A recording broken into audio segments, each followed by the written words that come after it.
Okay, what I'm going to do here is just kind of summarize the drafting and the ratifying of the Constitution with regards to mainly looking at some of the compromises between the varying views regarding the Constitution. So I'll get to those in just a moment. Okay, what we need to understand first is that after the Articles of Confederation, what we do is we end up scrapping those and we push for a federalist form of government where the power is going to be divided between the national and the state governments, and there'll be some shared powers and powers that will be delegated to the national government and those reserved for the states.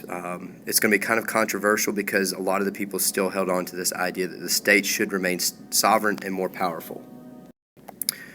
Eventually, we adopt a lot of the ideas of Montesquieu from his Spirit of the Laws from 1748, which basically says that we need to have three branches of government: the executive, legislative, and judicial, and that there should be a checks and balances, that one portion of this does not meander or get into the other part, so that we don't have an executive that also makes the laws. So this is where we gain a lot of our ideas, is from Montesquieu's Spirit of the Laws, 1748, a political philosopher from France. So he creates this idea of three branches of government, basically checking one another and separate from one another. So we're going to deal with the idea of how the government's going to be set up.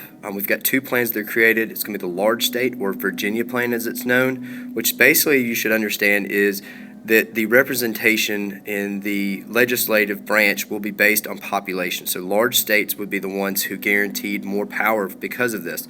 Problem is that small states were afraid that they would ignore them or basically bully them. So Patterson comes up with the idea of the New Jersey plan, or small state plan, which promoted pretty much the same ideas of the Articles with a unicameral legislature, and everyone has an equal representation with one vote. Large states think that that's just a little bit too much power for smaller states, and so they're going to be a compromise as a result. Roger Sherman comes up with what is known as Connecticut, or Great Compromise, which basically adheres to some of the other ideas and kind of meets in the middle with three branches: a bicameral legislature, the Senate will be represented with an equal number of two people representing each state, and the House based on population. So that's the Great Compromise.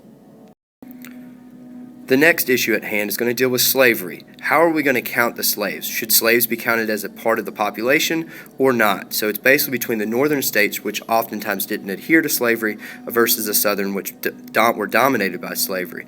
What they come up with is what is known as the Three-Fifths Compromise. So each state's slave population would be counted as 3/5 of a person with regard to representation in the House of Representatives. So basically, out of every 5 slaves, you would count as 3.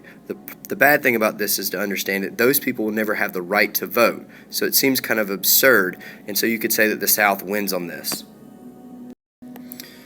As you can tell with this chart, the maroonish, reddish color, purplish color is what comes out of this. As you can tell the difference between the two, there's a 20-point margin in the blue if they were just based on individuals who actually could vote, versus the one with the 3/5 compromise, they come out pretty even. So the South won, as I mentioned prior.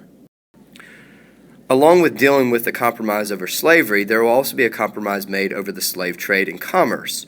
At this point, a lot of people are worried on whether Congress should actually be regulating or having the power to regulate trade, rather than the states like we saw primarily in the Articles of Confederation. The North favored it because there's a lot of merchants there. The South was worried, and they didn't favor this because their economy depended on exports, so they didn't want to necessarily have tariffs put on exports. So as a result of this, afraid of tariffs on exports would hurt them in the slaves trade, so they're in favor of not allowing the Congress to have so much power. The solution is going to be that Congress would be able to levy tariffs on imports. Those are goods coming from other countries such as England, France, and elsewhere, but not exports. As a result of that, the North gets the ability that Congress would not get rid of the slave importation until after 1807. So slave trade and the importation of slaves will exist for the next 20 years until 1807. So this is a compromise made between the North and the South again. And here you can just kind of visually, if you want to pause and read through this, see the varying views and how they kind of came to that trade compromise at the bottom. And one of the last areas we're going to talk about is pretty much as a compromise is going to be known as the Electoral College. We have this problem of who's actually going to choose the president. A lot of people wanted to have a little bit of distance between the president and the people because they don't trust the masses. Should it be Congress choosing these people, or should it just be the people directly? So the solution was that they create a group that's chosen by the state legislatures to pick the president and the vice president. So basically, the number of people in your electoral college will be the number of electors, which is the number of senators you have, which is 2, plus how many ever members you have in the House.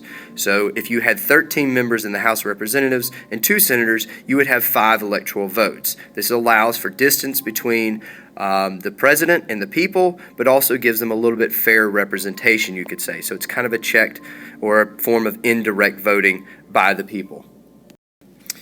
And you can see how this kind of comes out between the states' rights supporters and the federal power supporters. You can read through that and see, and eventually the presidential compromise that's created, which is an indirect election by the Electoral College, 4-year term, and no limits on the term. That's going to change, though, after the 22nd Amendment, after FDR. Read through that. And the last thing I'm going to mention is on September 17, 1787, the Constitution is formally made, but it has to be ratified, so it has to be approved by the states. 9 states have to ratify this before it goes into effect. Those opposed to it were known as anti-federalists. They had several objections. One was the convention was supposed to change the articles, not create a new government. They thought that a strong national government would hurt the states' rights, and a new government similar to the monarchy because the power was concentrated at the national level. It looked a lot like England. And they also mentioned that there was no mention of a Bill of Rights. So a lot of these people were not going to adhere to this new Constitution unless that was created, and that later will be added as the first 10 amendments to the Constitution as a result of the strong will being presented by the Anti-Federalists. So the Constitution was believed to be undemocratic, and voters only elected the representatives and not the senators. And we'll look at that a little bit further, but just understand that there was some pushback by those individuals known as anti-federalists because of some of the flaws that they found within the Constitution before they would ratify it.